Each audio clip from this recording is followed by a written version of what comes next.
And the Masters of the Universe. I am Adam, Prince of Eternia, defender of the secrets of Castle Grayskull. This is Cringer, my fearless friend. Fabulous secret powers were revealed Fearless? to me the day I held aloft my magic sword and said, "By the power of Grayskull!"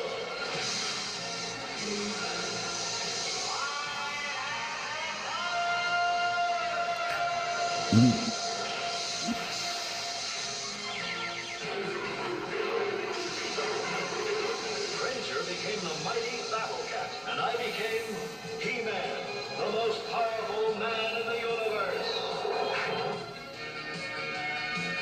Only three others share this secret. Our friends, the Sorceress, Man-at-Arms, and Orko. Together we defend Castle Grayskull from the evil forces of Skeletor.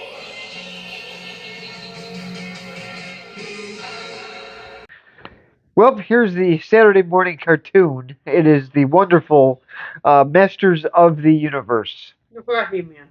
Well, it's He-Man, Masters of the Universe, Masters of the Wonderful Universe. And this came out in 1983. Oh, thank God I was not alive. You were not alive, but oh, I was. So, What did it come out December 2nd? probably. It said, "Oh, he's born. Now we're gonna introduce Masters of the Universe." So, yeah. So I will review the pilot episode of this wonderful cartoon right after this. What would you say children have to be before they get their first computer toy? Would you believe 3? This is Alfie, the friendly computer, and these preschoolers are programming Alfie to help teach them spelling, addition, subtraction, and rhyming words. A right answer makes Alfie's face light up. Alfie can also play games and music. And Alfie grows more challenging as your child grows. That's Alfie, the friendly computer, from Play School. Well, this is the wonderful Alfie. I actually did get this for Christmas the one year, and with my curiosity, I probably pulled it apart just to see how it worked. So I hope it wasn't too expensive. So now, Did your mom want to kill you? I don't. Maybe I didn't break it because I think I would have heard about it. You would have. so, Not your parents. so now speaking of toys, yes, Masters of the Universe. The only thing I really remember about this show was the actual toys themselves.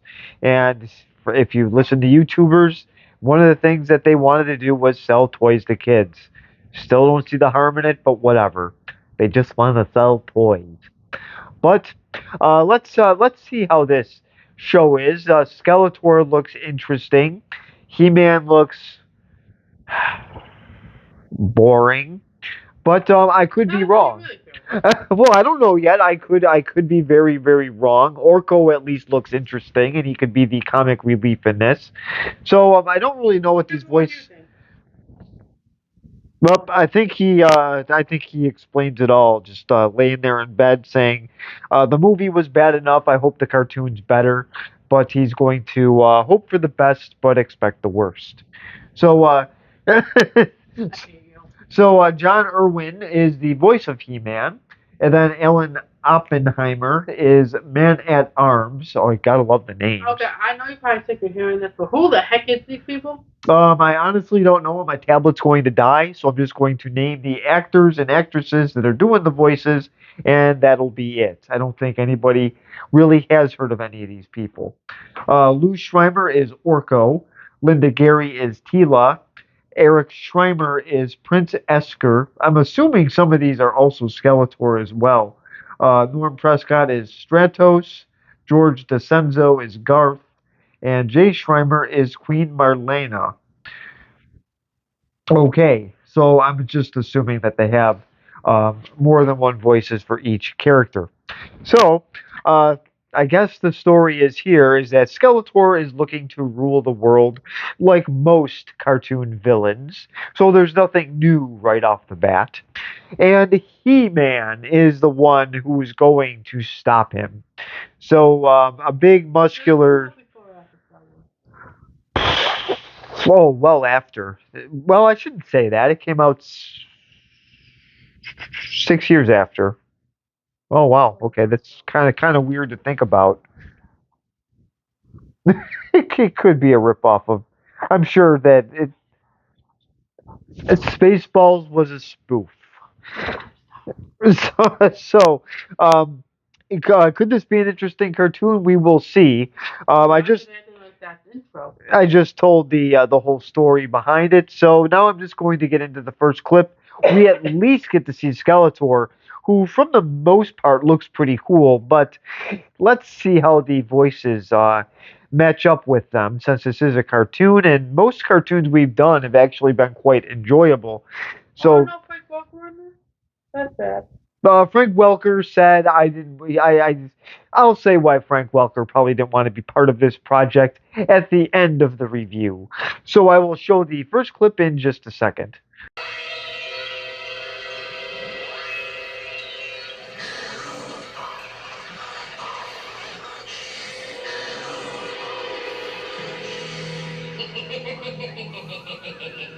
You don't recognize it, do you, Beast Man?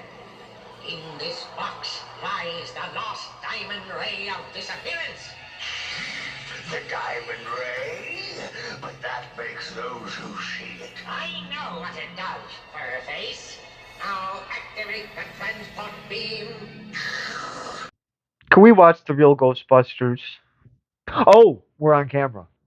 So so anyways, um, uh, already some interesting points here. I was just about to say that the voice to Skeletor didn't match up, but then my fiance said that the wolf voice should have been the voice of Skeletor. And yes, I definitely agree with that. I actually just was dumbfounded of how lame Skeletor sounded. I just completely ignored the Wolf Man that was on the screen there. So Skeletor completely just blinded me from the actual wolf, and they should have swapped the voices. The animation, I have to say, is not awful, but it just does. I don't know. Something is just off. Yeah, you But don't like He-Man. we don't know that yet. But we get to see villain number two, and maybe it'll get better. Let's keep an open mind, even though it's closing very fast. So I will show the next clip in just a second. Return with your deadly arsenal and your vicious steel jaw.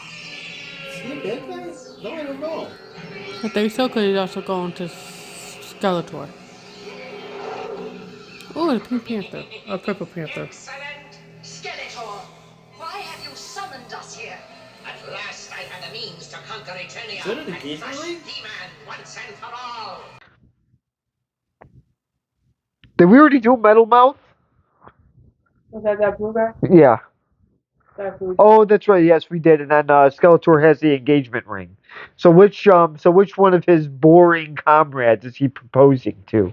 A He-Man. Yeah, I don't think He-Man's gonna say yes, but I don't even know really who these characters are. You got the guy with the medal, then you had the guy with the weird looking visor with the eyes. Yeah, I actually remember my grandma buying these toys at a garage sale, I think. So I do remember the toys quite well.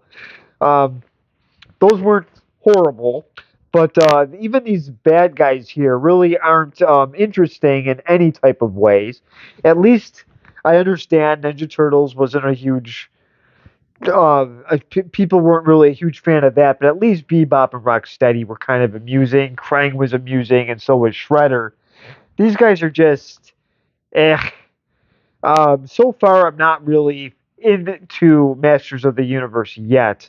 But let's see how He-Man's comrades are. Are they any better? So I will show that in the next clip. And let's see how far the engagement ring goes. So I will show that clip in just a second. It's one of Skeletor's warriors. My guards will take care of him.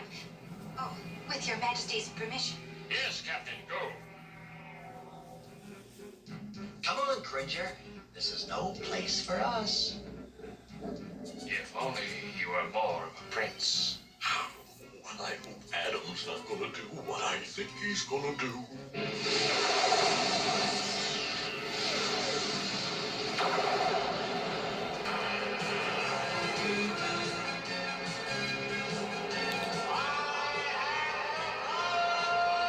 How does his dad not know who he is?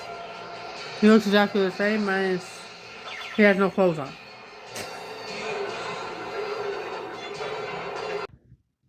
So here's He-Man's little comrades here, and apparently he's a prince, and he's got his wonderful. I don't know what he named his cat. Is it Gritch? Oh. It's something like that. So he's in his interesting prince apparel there. Probably got it from Fabio's closet. So some guy that modeled for stuff like that. So apparently his dad doesn't know that I guess his kid is He-Man, even though you notice when he changes into his or changes out of his attire, he looks the exact same, except for some reason they have him wear less. So he kind of looks like a ripoff of actually Conan, the Barbarian or the Destroyer, whatever they called Conan. I don't even know, and I'm not sure what came out first, to be honest. So this is He-Man. This is our wonderful hero.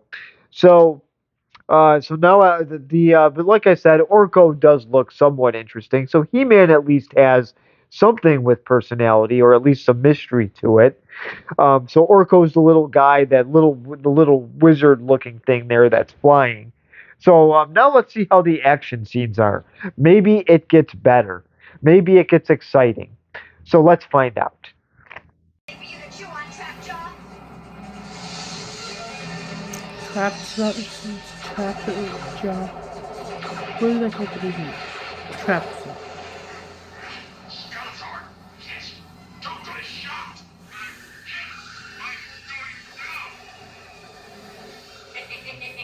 No matter.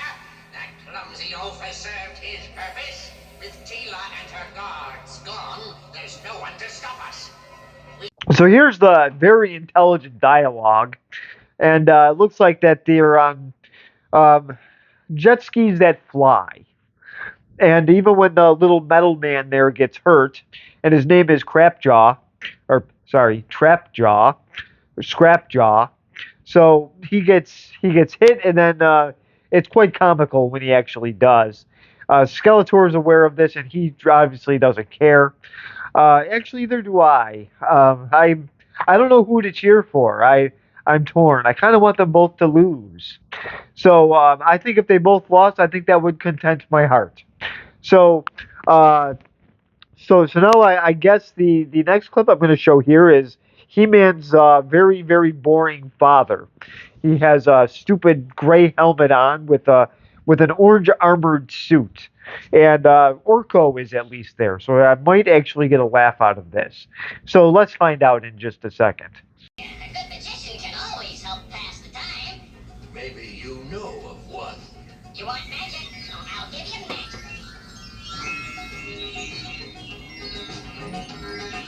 Now that's a pretty good trick.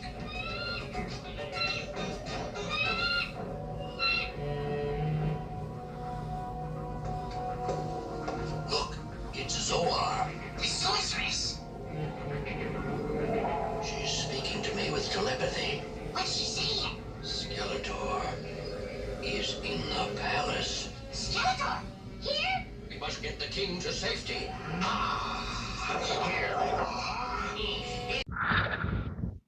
So this is He-Man's wonderful crew here, and they see that Skeletor's in the palace from that little bird there. I guess he let them know. Oh, sorry, she. So. Not the four. Oh yes, sorceress. I must have missed that part. So Skeletor's in the palace, and then at the end of the clip, they all show up. Skeletor and his little minions, who are unthreatening. Skeletor's not even that scary either. So we will see what happens here. He-Man is working on it. Don't worry. He's looking in a mirror, so he's playing.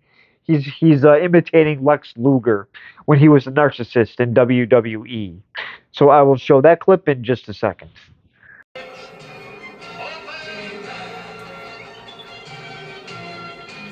How does a sword make a drawbridge open? Cause, babe, how does a sword make a drawbridge open? Sorceress! Sorceress! If you can hear me, tell me where you are. We are trapped in a timeless dimension. Only you can free us. How? What do I do? You must crush the diamond of disappearance. It won't be easy. And if you look at it too long, you will be banished here forever. I understand. Good luck, He-Man.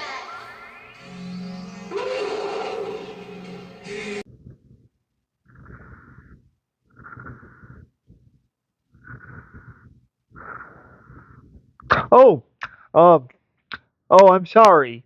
The just He-Man's mirror there and the sorceress just put me to sleep. So this was supposed to be a very exciting scene. Sorry, I was actually dreaming about. I don't know what I was dreaming about, but it was more exciting than what was on the screen. So my phone went off, so that's what woke me up. So this was his little Lex Luger impression when it was WWF, when he was the narcissist. I don't know why he said sorceress twice. I don't know why he had to yell. It doesn't sound very threatening. Even the voice that does He-Man, whoever this is, I'm sure he's a very good voice actor, but I can see why Frank Welker was. I think I know why he was sick during the He-Man uh, whatever you want to call it production. So Frank Welker stayed home. I'm sure they offered him a part, and he said, "I don't even want to play Orko." So, so far, not any better. I don't think there's going to be a second review for He-Man so far. But let's see how the last clip is. He's fighting robots. Never seen that before. So I will show and I believe it will be the final clip. So, so that will be the wonderful last clip, and I will show that in just a second.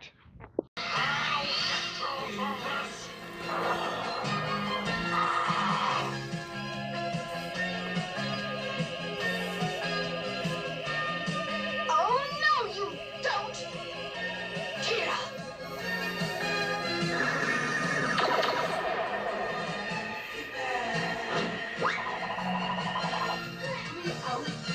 Nice work, Stratos.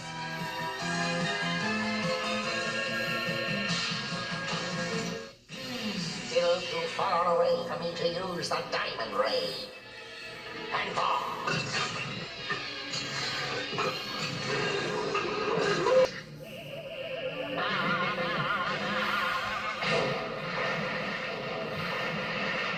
Yep.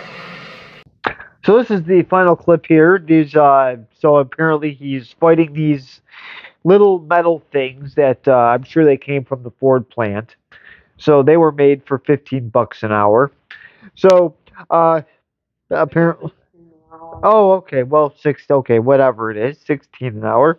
So, I guess the guy with the eyes, I guess his name is Ram Man. How creative! I want to know who wrote No, this that's stuff. the one that hit the roadblocks. I bounced back outside. Oh, okay. Well, still. So, apparently the robots will be going back to their wonderful scrapyard, probably the Twin Village Recycling in Depew, New York. So those guys are done. I'm not going to say what happens to He-Man because if you want to, if you're brave enough, or if you're a fan of this cartoon, you can see it for yourself. So let's see what happens with the what is it? I call it the engagement ring, but I forgot what it was actually called. The disappearance. Diamond of disappearance. Okay. Diamond ray of disappearance. So now whoever gets this, love is meant to be treasured. It may only come once. That is the fortune that I'm going to give the wonderful He-Man or Masters of the Universe or whatever you want to call it. So now I will do my little review on good old Masters of the Universe. Was this enjoyable? No. So I don't know what I'm going to give this. I'm probably going to give it a barely watchable. No, you could have picked something good to do first instead of doing the Asian one. You know what? The Alien one looks like a Oscar worthy opponent compared to this cartoon of nonsense. So somebody didn't like either of them. But if you had to pick a worse one, I would definitely pick Masters of the Universe over. This one definitely takes it. This was I had to watch this twice, and it did not get better. If anything, it just got worse. It's just the animation was okay. The action scenes were horrible. The voices did not match. The characters were just I didn't enjoy any of them except for Orko. So 1 out of 13, or actually even more than that. I forgot about the metal guys. Then there was scrap metal. Um it's not something I really got into. The toys were okay. I mean, they did have the play sets and all that stuff, and I think that's obviously where they made their money. Um, but was this a cartoon I really, and again, with the pilot episodes, did it really grab you? Oh, it did. It actually, I would have rather taken a nap than watched this. This had no interest. Even if I was a little Chip Cod Roach, I would have changed the channel incredibly fast. I did not like cartoons like this. There was hardly any humor in it. There was really no excitement to these. I probably would have fallen asleep or changed the channel. Well, Um, if you don't sleep, changing the channel will be better out. I would have called my mom in. She would have been annoyed, and she would have had to change the channel for me. You And could do yourself because what? well, not in 1983. Because what?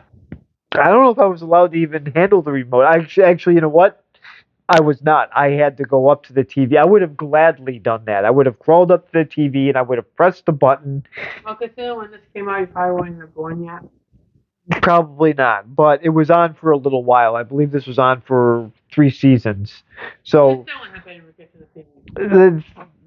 I would have, because I still remember changing the little knobs on it. You had to put the arrows up or down, and if you were lucky, it wasn't going to skip over any of them because that's what it did. It would actually skip up sometimes. So yeah, playing Turns it too fast. playing with the knobs were rope because we had the other ones. See, we didn't have the knob. We actually had the little arrows, and they went up automatically. And Why don't you hit too many of them? it's just the way it was. It was just an obstacle back then. So this is definitely. Yeah, the Roku remote. It's kind of funny. It didn't work at the beginning. It didn't work in the middle, but at the end, the final clip, it worked perfectly. I think the Roku said, "I do not want to watch this anymore. I have had enough." Okay, what you grade? I already gave it a BW, a barely watchable. I did that, I think. So yes, so this is pretty much the best part of this is the end. The credits is definitely the best part of this. Unfortunately, now the new movie's coming out. Would I recommend seeing it? I wouldn't, but for some reason, Masters of the Universe is popular with a lot of people. So if you do like this kind of thing, I guess I'll recommend it if you like sci-fi and no humor and boredom and strong muscular guys and you don't like and WWE doesn't do it for you anymore, then I guess I'll suggest Masters of the Universe. But for people like me that don't like serious cartoons like this, I would stay away from it. So please comment below if I'm being too harsh. Subscribe if you want, and thank you very much for watching.